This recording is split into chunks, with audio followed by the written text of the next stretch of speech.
Halo Mas Renaldi, udah siap semua ya? Okay.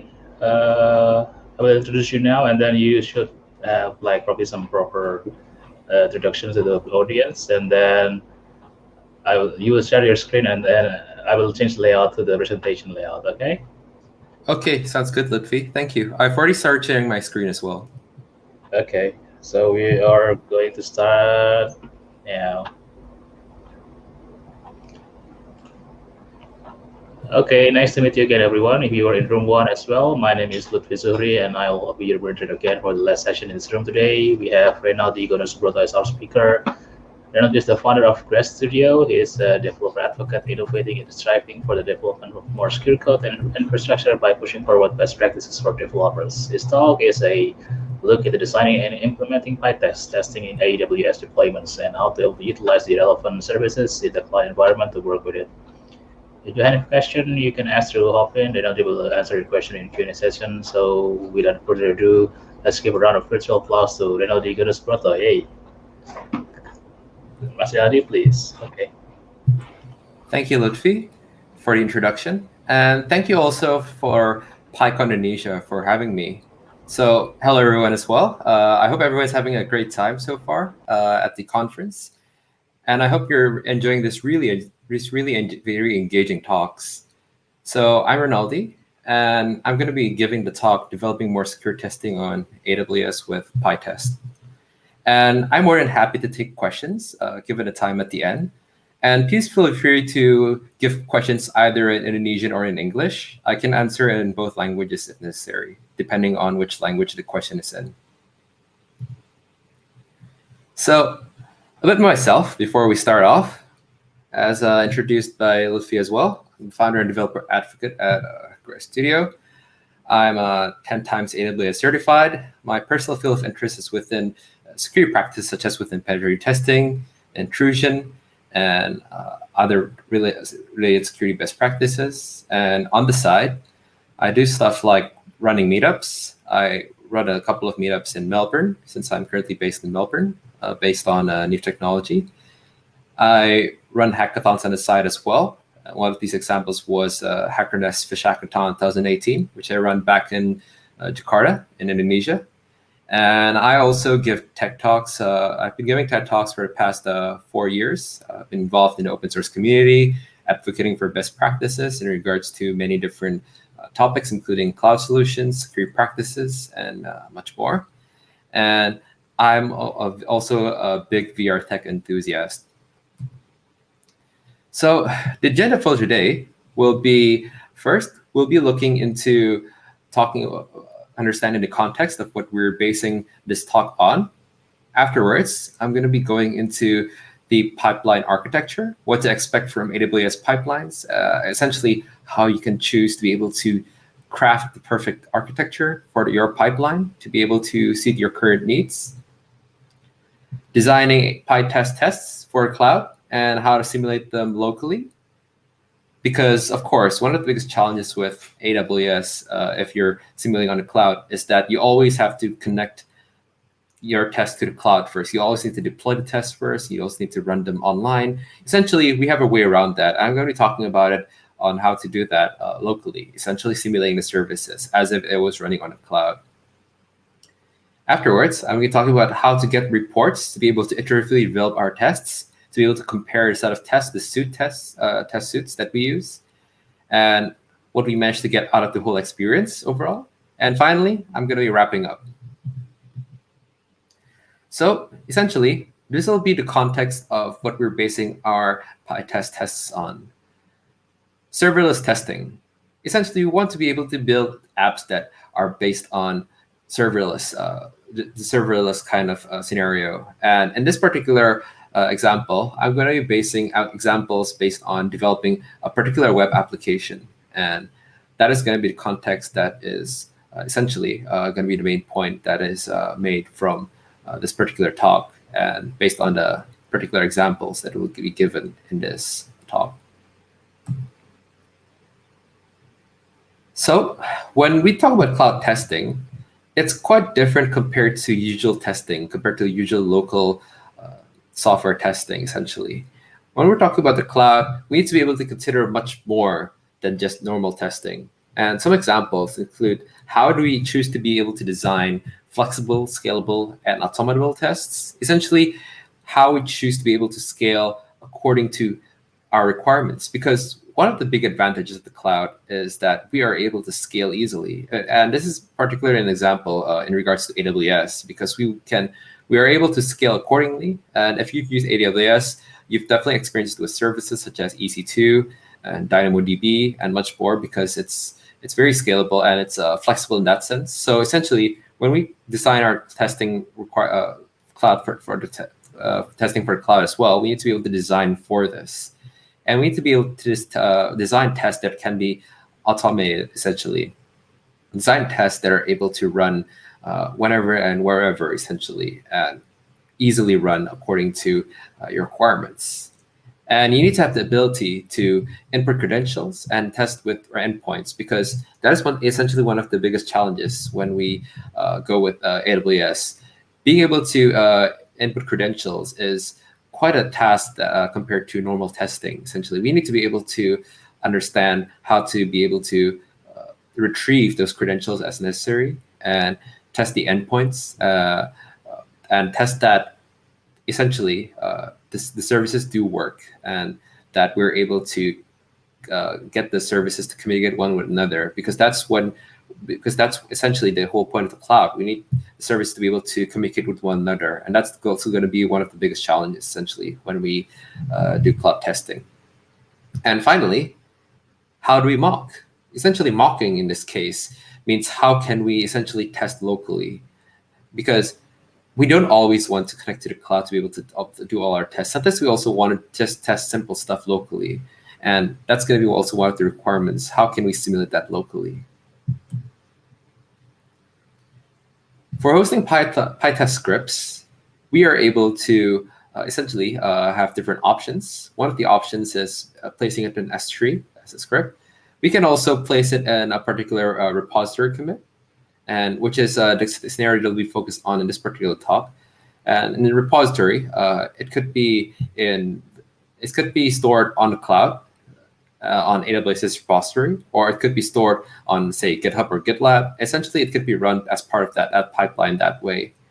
And we are able to also deploy it as part of the AWS Beanstalk. Essentially, deploy it as part of the overall code that we put in, and essentially Beanstalk will take care of the rest.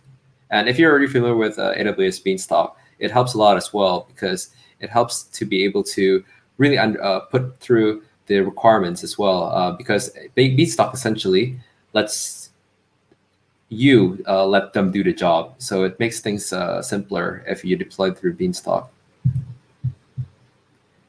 And pipeline architectures always vary. It always is quite different depending on your particular needs. So this is an example of one particular architecture that we could be looking at when we start to deploy our PyTest scripts as part of the architecture. So essentially, the examples that will be given based on this particular talk will take this particular example as the main architecture that it'll be going through. So from a client, it'll go into code commit. And for those who are not familiar with AWS services too much yet, I'll just give a brief explanation about each one. So essentially, code commit is a fully managed source control service, which essentially hosts service Git-based repositories. It makes it easy, essentially, for teams to be able to collaborate on a particular code in a secure environment, essentially. And code pipeline, which code commit then sends the code to when after it finishes committing the code, essentially it functions like a regular pipeline. It's a fully managed continuous delivery service, essentially automating release pipelines for fast and reliable application infrastructure updates. Code build is fully managed continuous integration service, which is able to compile source code, run tests, and produce software packages ready to deploy. And after putting it from pipeline, it'll be able to send it to code build to be able to essentially, as the name says, be able to build and compile the code. And finally, after that's done, it's sent to code deploy, which is essentially a deployment service to automate application deployments for instances and services. So what are the benefits of PyTest in AWS compared to other testing frameworks? The first and foremost benefit is because it is a very active community. Because compared to many testing platforms, I never cease to be amazed by how active the PyTest community is. Really, there are always new updates being rolled in. There are always people asking much about the documentation, asking for future updates, asking for fixes in regards to this, asking for help, and much more. Essentially, so it is given that it's a very great community, and it's very easy to find supporting documentation to support particular testing. Your particular testing needs, and it's easy to be able to get started on essentially because of that, because of the whole ease and limitations. You're able to directly just search for help when need be, and of course you have fixtures to manage the context, and fixtures are essentially functions which will run before each test function to be able to which it is applied essentially, and they're used to be able to feed some data to the tests, such as database connections, URLs, and this is to be able to test and some sort of input data. And they can be attached to fixtures can be attached to tests, which will be run, and they can return data to the test before executing it to test. And this will be done instead of running the code for each particular test. And of course, we have flexibility of running tests with defined steps and concurrent execution. And concurrent execution is a very valuable technique in testing because it allows us to be able to detect defects in the application while multiple users are logged in, which is one thing that we want when we talk about deployments on the cloud, because sometimes we need to run tests while users are still logged in and more, and we need to be able to concurrently test along with other processes that are currently running as well. We need to be able to ensure that it is available no matter the current stage it is in, whether it's currently deployed, whether people are currently using it, and we must be able to make it flexible accordingly, because when we talk about cloud deployments, it can always differ based on your particular current situations. And we're going to be looking into we're going to start looking into some spots of code. So essentially, just to also letting you guys know as well. So for the particular code, I'll be just highlighting some particular chunks of code. I'll not attempt to kind of give a overall tutorial on making the PyTest tests itself, because I know that there's already a lot of resources on documentation. I'll focus more on the link itself between this and AWS and how you're able to essentially be able to deploy it based on that. And so this is an example of Terraform, to be utilizing Terraform as part of the infrastructure. You can see in general, for example, I'm deploying a bucket of which is called Gress test, and essentially be able to just make an S3 access point and use a VPC configuration to deploy a VPC, deploy the service within a VPC, and also define a particular CIDR block. And this is an example of Terraform when we start deploying the service. So when we start to make Python classes based on the deployment, based on the tests, we need to be able to create a policy-based structure as well. So this is as an example of how policy-based structure would look like when we start to put through the testing. So essentially, in this particular case scenario, you can see that we define 4 different items. So first of all, we define the run test to run against the target Terraform attribute. We then define failure representations for exceptions to be able to react to different exceptions. As you can see, we put essentially that particular case scenario to be able to respond to exceptions. And finally, and it might be one of the most important things as well of this, defining a particular item as well for info reporting, which is to be able to return the format of info back to us and to be able to get feedback to act on, essentially, because we want to be able to refine and iteratively develop our testing suit based on the particular item. And we want to be able to continue developing this over time. And this is an example of one of the repositories that I've used, and this is based in a code commit. It's an example of an app I call the message hub. So in this particular example, this is an example of storing all the items in a repository. We have the Python files within code commit, which I pushed into code commit from my GitLab, basically moved everything there. And we just have some just folders like CloudFormation as part of the services that are used, and config, which is essentially holding the configuration file for deployment, and tests, which is essentially just the PyTest tests. And after that, just the core application components, which we are running the tests based on. So this is an example of the architecture that we can expect to see when we start the code commit based on AWS, when we start to deploy our particular code on the pipeline.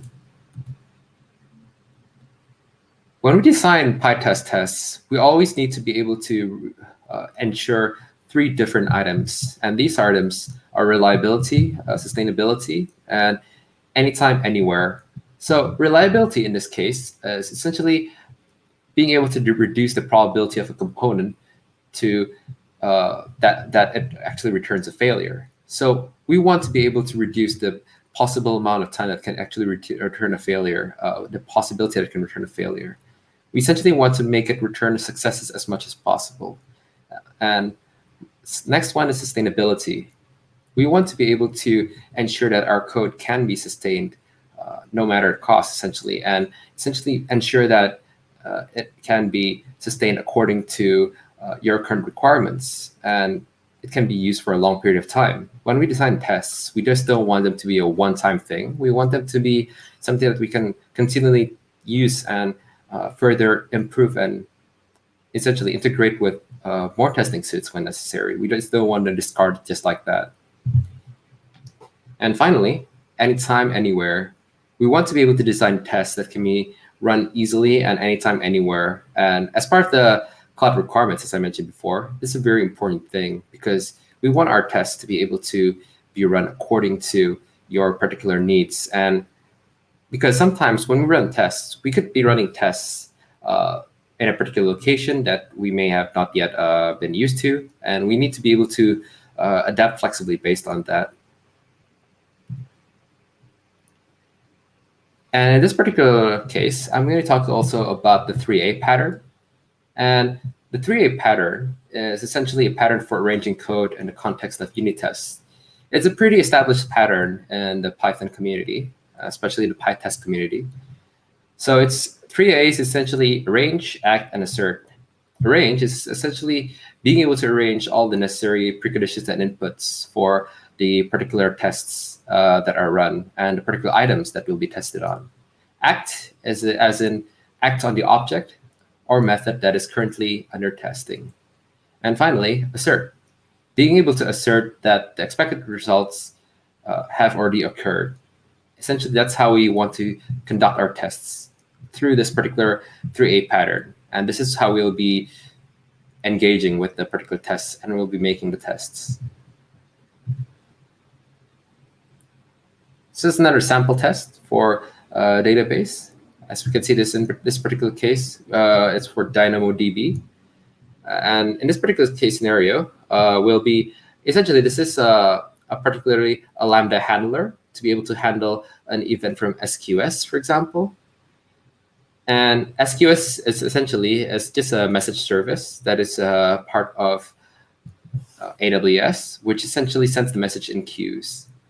And in this particular example, we are sending, for example, a response based on the Lambda handler. We're collecting that response, and we're essentially finding that event, which is the SQS event, supported with the context, and essentially getting a table as the item and getting a response based on the particular item that is retrieved, and that is going to be based on a particular table key. And essentially, we're then going to be asserting the particular item to be able to retrieve, assert that the item has been retrieved successfully, assert that the right item has been retrieved, and assert that it has already been updated by us triggering the item.keys, particularly in this particular case. So as you can see, this is performing the 3A pattern in AWS context. So as I mentioned before, we first arrange it accordingly. We arrange the tests accordingly. We arrange what needs to be tested accordingly. We act on the particular item. And we finally, at the end, we assert to be able to ensure that the expected results have already occurred. And this is a more lengthy test compared to the previous one. And this time, we're testing SQS. So in this particular case scenario, we're essentially defining a test send message. So which is essentially, in this case, an example of testing that a message can be successfully sent. And we're defining some items like make stubber, make queue. We're retrieving items such as make stubber, make queue, body, attributes, which are all attributes of the particular message. So as you can see, we in this particular scenario for stubber, we're essentially getting make stubber, and we're essentially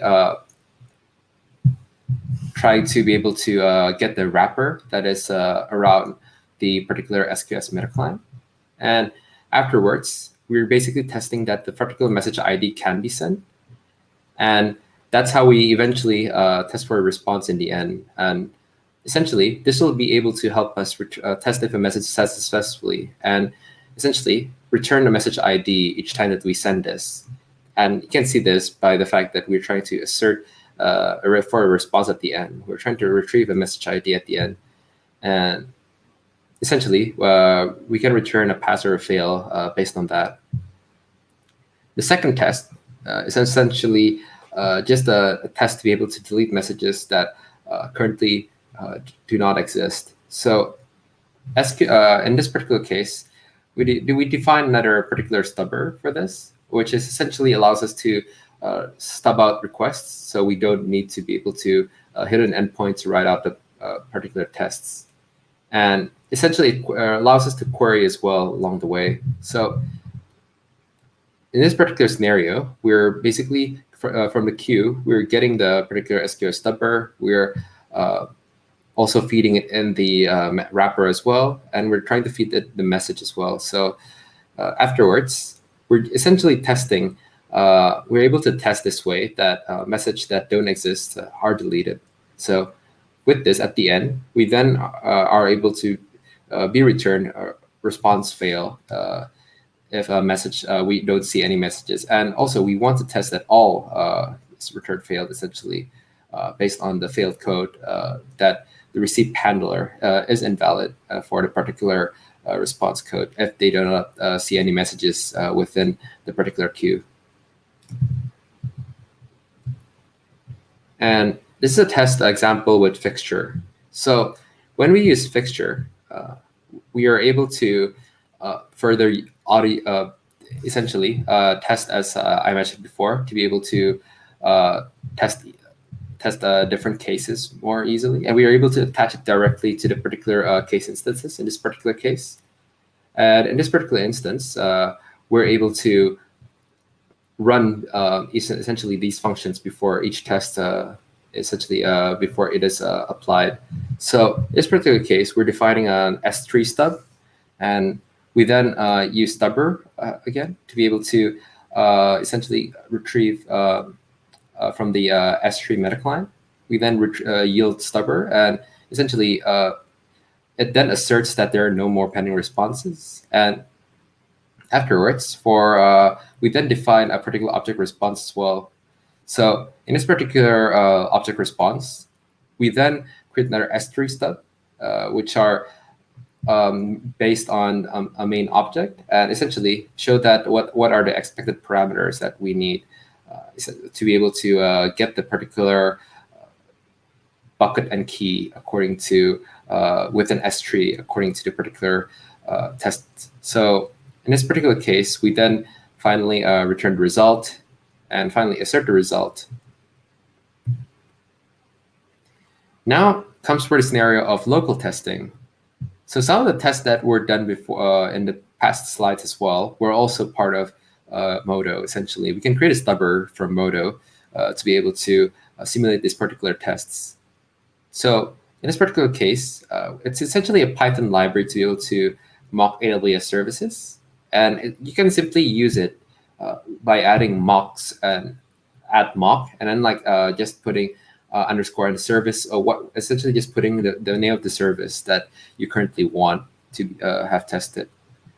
And it can also be locally used, as I mentioned before, which is essentially the main benefit for this whole thing. And that's what we want to look for, essentially, to be able to ease the whole pain of us having to log in each time and having to configure all the endpoints. So when we want to just try a local test and just quick tests for and to mock AWS services for that, Modo is essentially a very good tool, library to be able to use for that purpose. And we check that it also contains pre-built functions to be able to test specific service behaviors. So this is an example of how we use Moto and to be able to simulate particular services. Now I'll explain a bit about this code as well. So essentially in this case, Moto 3 is, if you're not familiar yet with it, is essentially the AWS SDK for Python, which allows us to create, configure, and manage AWS services. And as you can see, for Moto, we're importing a particular function. Moto has a lot of functions for mocking different services. In this particular case, we're basically retrieving mock underscore S3, which is essentially a mock function for S3. And I highly suggest everyone to look up the Moto documentation, as it contains many functions that supports, I believe, almost all AWS-based testing now, to be able to service testing now, to be able to make testing that much easier. And essentially, in this particular case, my model is just a particular class item I just made, and essentially we're importing a particular class called my model, which contains a particular item, which comprises of a name and a value. So in this particular case, we're then defining establishing context. We're then making a connection based on the particular Moto 3 resource. And in this particular case, note that when we do this, we're essentially just defining as a mock. We're not actually connecting to the resource itself. So we're essentially just making this based on a connection. We then store it and create a bucket, essentially, based on a particular name, in which in this case, I gave it a Gress Hub as the name, and create a model instance. And in this case, we retrieve, we put in the particular items. Steve is awesome. And it says Steve is the name, and it's awesome is the key. And we then put model instance, and we essentially we save the particular model instance, and we then grab the context to be able to get the connection object as seen over there. And finally, we then assert that the context has been established based on the particular connection object that we have already retrieved based on the particular test that we have tried out. And now I'm going to talk about running a Python test as part of the pipeline in a YAML file. So in this particular case scenario, this is an example of how we then run the YAML file as part of the pipeline. So as you can see over here, this is a code that is located most often in build spec.yml. So in this particular case, we're just defining the properties to be able to run the particular pipeline test. We then issue a command to be able to install the dependencies that are located as part of the tests, and also ensure that PyTest is run, as you can see at the bottom. And also, this is also a very important point, because we then declare that we want to be able to export the reports to a particular folder in the form of a JUnit XML file. And we then specify that we do want it in XML. And this will be done alongside the build that the PyTest is going through. And afterwards, we then start to put the tests into the pipeline. So as we can see over here, it's an example of how it will go. We first have the source first in the pipeline. We execute based on the particular ID. And we then, essentially from code commit, we then start to move on to the build phase from because it moves from code commit to code build. And after that, we build it based on that. And essentially, this is part of the transition of the overall 5-step process that I mentioned before. And I would like to actually show a demo of this, but the actual process actually takes quite a bit of time. So I'll actually skip showing the direct demo of the transitioning and the building process and transitioning to be able to save some time. And of course, this is an example of running some of the PyTests locally as well, as I mentioned before, to be able to mount the particular tests. As an example of how the test would be run within the particular your particular command prompt, for example. And this is how it would run as well when it is run within the pipeline. So essentially, just returning test suits and just basically showing how each of the services responded based on the particular test required. So these are just all services test suits that I've designed for my particular service. And this is how essentially every of these services were returned, and ensuring that each of their services do return positively. And now, of course, benchmarking is also an important thing within PyTesting. So PyTest benchmark, if you're not familiar yet, is essentially to be able to group tests, to be able to rounds that are calibrated according to a particular chosen timer. And then you're able to compare runtimes, essentially in terms of median, max, mean, standard deviation, median, IQR. So this helps a lot as well with being able to gauge how well your PyTests have performed, your PyTest script, and how well you can continue to iterate it based on the particular current state that it is in, and how you choose to further develop your particular code. And essentially, this will help you to be able to continue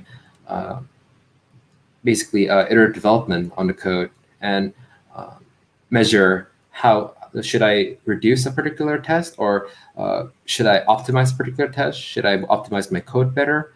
Because this comparing by testing test suits can really help you to be able to better gauge how well your particular architecture has performed. It could also be a problem with your architecture as well. Maybe you could optimize your architecture to actually function depending on maybe a particular service would do better than another service. And Modo, the tool for simulating a local test I mentioned before, helps a lot with this as well. Essentially, you're able to simulate this locally, and then you're able to also contrast runtimes based on the PyTest benchmarks, that tool that you use as well, to be able to compare and contrast when you run with different services. And essentially, this can help a lot when we start to deploy even bigger applications. So, and finally, we then go into cleanup. This goes into being able to go through a process at the end, which is essentially comprised of being able to specify an action to remove the particular pipeline, and this and afterwards to be able to ensure that pick an action provider, in this case CloudFormation, for example, specify a particular region, in the particular service Asia Pacific, put a source artifact as part of the input artifact, and finally delete the stack based on the action mode. And of course, there's no better way as well to keep track of your tests rather than using Slack or your preferred communication tool of choosing. In this particular case, we're using Slack as it's been a thing that we've put into place, at least within my particular company, Gray Studio, as well. So this is what we've done as well. So essentially, this is an example of just specifying the particular topic name and channel. And this way, we're also able to retrieve the particular tests that are going into it. And you're able to also use fixtures to be able to simulate events to test that the messages do indeed go to Slack. So in this particular case, we test that an event occurs with it trying to opening a particular message file. And also, it also tries to define a Slack event as well to be able to see if you managed to receive a Slack message or not. So essentially, this is an example of how you would go about implementing a particular testing framework along with Slack as well, because one of the best ways to be able to maintain and monitor these architectures and the particular pipeline in general is to be able to continue and directly get messages based on Slack, to be able to be notified anytime and anywhere. Because with cloud architectures, it's become more and more imperative to be able to have that handy. And getting the reports, this is also briefly mentioned in one of the earlier slides. And essentially, what we're doing here is essentially specifying a particular file name and repository directory that we want reports to be stored at as well. So in this particular case, we're just defining this and also defining the file format that we want it to be stored on. Being able to document these reports and being able to refer to it later is a very important step of the whole testing within the pipeline framework that we want to establish. Whenever we talk about PyTest within AWS, it's going to be something that we can refer to, especially for continued integration and continued improvement practices, as well as continued training purposes as well. If we want to, at one point, use this particular files for training, because when we start using PyTest, for example, we want to continue on keeping the particular files in order to then have handy when we want to refer to it for future documentation and for future use of future people who come into the company as well. We want to be able to get the reports and be able to iteratively develop according to it. And what have we got out of it? So with implementing this PyTest framework, we managed to get flexible, repetitive testing to match the scalability of the serverless infrastructure. We managed to be able to really understand more about how we're able to simulate that serverless infrastructure as well through using Modo. And we're able to repeat the tests based on the changing infrastructure that we have as well, because in the cloud, we always have to experiment with new architecture because some may be more efficient than others. And we need to be able to be prepared for those particular use cases, because the cloud is it's always evolving. Some services may get cost efficient over time, but some may continually also improve in the other direction that may not be so nice. So we need to be able to continue to iteratively develop according to and scale according to our cloud needs. And of course, I mean, we could also use vertical or horizontal scaling as well. So that's always part of the repetitive testing that we need to have. And also, is there one to share your screen? Yeah, I think my sharing. Hold on, I'll just bring it up quickly. Okay. Yep. So as leaving from that, finally, also standardization of the testing policy is very important, because we want to be able to develop on the cloud. We want to be able to have a standard testing policy by having that repetitive testing, and we want to be able to continually develop based on the standardization policy. And to wrap up, essentially, just start off with experimenting on AWS. Essentially, it starts off with it's a bit of a journey to start experimenting if you haven't yet. I mean, I remember my first days as well, experimenting with putting PyTest on AWS, deploying my first Lambda code as well on AWS, and trying to run Python test best on that. And it was quite a journey, let me say that. But essentially, when you start getting into it, essentially you'll find that it's a very great tool to have alongside AWS and alongside your Python scripts. You'll be able to mock those tests as well with Modo. And essentially, when you have starting that, you can really have a very powerful combination of cloud services, and you'll be able to essentially develop something very powerful for your company to use or for your own project development purposes. And of course, don't forget to always measure the metrics for iterative development. Always have metrics to be able to scale accordingly, and have metrics to be able to keep track of where you are currently, Are my tests currently performing worse than they have before? Is my test improving?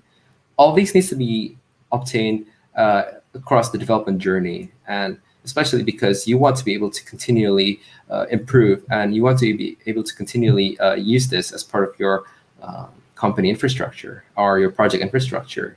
And what better way of that than being able to specify metrics that can be used alongside the journey to be able to keep track of where you are. And for example, using the PyTest benchmark tool, as I mentioned before. So I will end my talk there, and just my Twitter and LinkedIn if you have any post-session questions. And I will open the session now to questions. Okay, thank you, Renaldi. Thank you for your amazing talk that you have shared with us. It was so insightful, especially if you use AWS a lot. So in this stage, we are opening some question from the audience. We probably have just one. It was a happy material, so yeah, probably people are still confused about lots of the details you have there. Yeah, definitely, I can imagine. AWS is definitely a topic that I believe that is definitely starting to get more and more popular, especially because of the whole work from home architecture, I'd say. That we have to be adapted to. More and more people are moving onto it. Okay, so the question was to start. So if you just start with simple, small projects, should you set up tests like that entirely? What's your opinion about test coverage for different stage of projects or startups? That's a great question. So for this, I would say that it definitely depends on it definitely depends on the size of the project. I'd say that for tests for very small projects, for very simple small projects, you don't need as comprehensive as the example I showed you. For example, you definitely need to basically specify just a simple suite of tests to be able to try it out and try to actually just make sure that some key components are working first, and essentially design a bigger system of tests when you start to work with bigger projects. When you start to work with, for example, like developing whole web apps, you need to be able to design more of those applications. But for example, when you start to work with simple small projects, say in the context of the cloud, for example, then I definitely suggest to be able to get used to that because from small projects, you eventually have to get used as well to be able to set up testing, especially when you move on to the bigger projects. So I would say that it definitely is important to, as I mentioned, not directly set up a full set of tests, but some simple tests is definitely good to be able to test core functionality. And opinion about test coverage for a different stage of project startups, I'd say that for different stage of projects, definitely scale accordingly. If you have for bigger tests, bigger projects, or if it's to the startup level, which you definitely have to have like a web application ready or a similarly bigger project ready, then definitely you need a particular set of tests ready, so a bigger set of tests ready. And as I mentioned before, for simple small projects as well, definitely check out Modo as well if you're working on AWS to be able to test easily, because most often you'd want to just take a kind of like a simple crack at it first to focus on designing a test before experimenting on the more nitty-gritty aspect of tests, which is which are usually more often on the bigger side of things. And eventually you can start moving into testing it directly, testing the endpoints based on that, and being able to design the bigger test suites based on that. Okay, I'm opening the stage for one last question, maybe.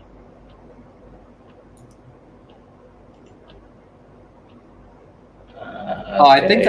I think there's one more that you sent to me. Can we test the AWS auto scaling group with Modo? I think. Yeah.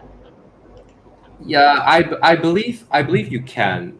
I am actually I haven't actually played around with simulating auto scaling with Modo just yet, because I mostly focus on attempting to simulate the core services, which are in regards to S3 and DynamoDB and the other core services. But I do believe that they currently already do have the functionality to test with auto scaling. So I definitely recommend to check the documentation, the Modo documentation as well, to learn more about it, as well as to check out what other features that it offers in regards to that.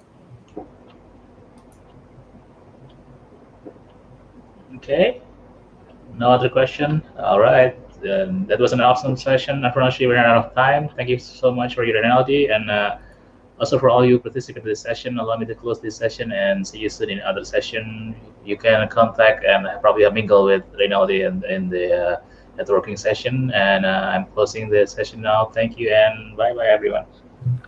See you.